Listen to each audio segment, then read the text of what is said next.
Hello viewers, আসসালামু আলাইকুম। Mrs টিউটোরিয়ালের পক্ষ থেকে আপনাদেরকে স্বাগতম। আমি আছি আপনাদের সাথে মোহাম্মদ রকিব হাসান। এই ভিডিওতে আমি আপনাদেরকে দেখাবো কিভাবে আপনারা ওয়ান্ডারশেয়ার ফিল্মোরাতে গ্রিন ব্যাকগ্রাউন্ড রিমুভ করবেন। তো চলুন ভিডিওটি শুরু করা যাক। তো আমরা আমাদের ফিল্মোরা 9-এ নিউ প্রজেক্ট নিলাম। নিউ প্রজেক্ট নেওয়ার পর আমরা এখানে ইম্পোর্ট করব। কি ইম্পোর্ট করব? একটি ভিডিও। ধরেন আমি এখানে ইম্পোর্ট করতেছি আমাদের গ্রিন ইফেক্টের যে ভিডিওটি আছে সেটি। তো আমি আমার গ্রিন ইফেক্টের যে ভিডিওটি আছে সেটি ইম্পোর্ট করলাম। ওকে, ওপেন করলাম। এরকম নোটিফিকেশন আসলে আপনারা এটাকে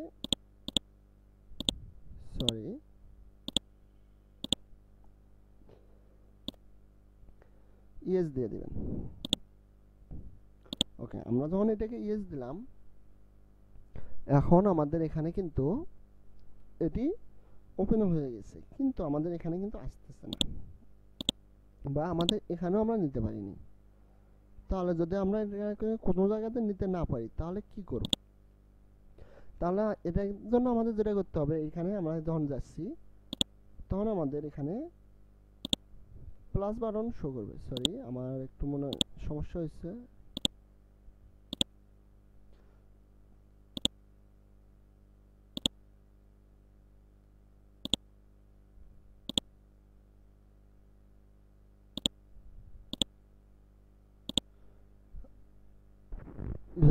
আমার মনে হয় আমাদের স্ক্রিন রেকর্ডার অন থাকার কারণে আমাদের এটা কাজ করতেছে না, মানে সমস্যা করতেছে।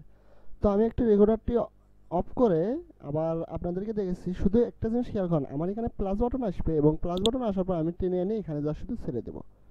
তো খেয়াল করেন, আমি একটু রেকর্ডারটি অফ করলাম। তো আমরা যখন আমাদের স্ক্রিন রেকর্ডারটা অফ করলাম, তারপর আমাদের এখানে আমরা নিয়ে আসলাম। নিয়ে আসার পরও আমাদের এটি কাজ করতেছে না। তো আমরা এখন এটা পেলে দিলাম। পেলে দেওয়ার পর দেখেন আমার এটা স্ক্রিন রেকর্ডারটি অন আছে। এখন এটা এইভাবে কাজ করতেছে। এখন আমরা যেটা করব সেটি হলো আমাদের এইটাকে আমরা গ্রিন স্ক্রিনটি রিমুভ করবো। সেজন্য আমাদের এই যে গ্রিন স্ক্রিনে যা আছে এখানে আমরা ক্লিক দিলাম। তো গ্রিন স্ক্রিনে ক্লিক দেওয়ার পর দেখেন আমার কিন্তু আর এখানে ইয়েটা নেই। বলতে আমাদের এই যে ব্যাকগ্রাউন্ডে যে গ্রিন স্ক্রিনটি ছিল সেটা কিন্তু আর নেই। আর আমাদের এটি পারফেক্টভাবে ব্যাকগ্রাউন্ডটি রিমুভ হয়ে গেছে। আপনারা যদি অন্য কোনো কালারও রিমুভ করতে চান তাও এখান থেকে করতে পারবেন। ওকে, আমরা গ্রিন রাখলাম, কিন্তু এখান থেকে অন্য একটি কালার রিমুভ করছি। তো এই ছিল আমার এই ভিডিও। যদি ভিডিওটি আপনাদের ভালো লেগে থাকে অবশ্যই ভিডিওতে লাইক দিবেন। যদি ভিডিও সম্পর্কে আপনাদের কোনো মতামত থেকে থাকে অবশ্যই তা কমেন্ট বক্সে লিখে জানাবেন, এবং অবশ্যই চ্যানেলটি সাবস্ক্রাইব করে পাশে থাকা বেল বাটনটি ক্লিক করে দিবেন নতুন নতুন সব ভিডিওর আপডেট পাওয়ার জন্য। ধন্যবাদ সবাইকে, ভালো থাকবেন।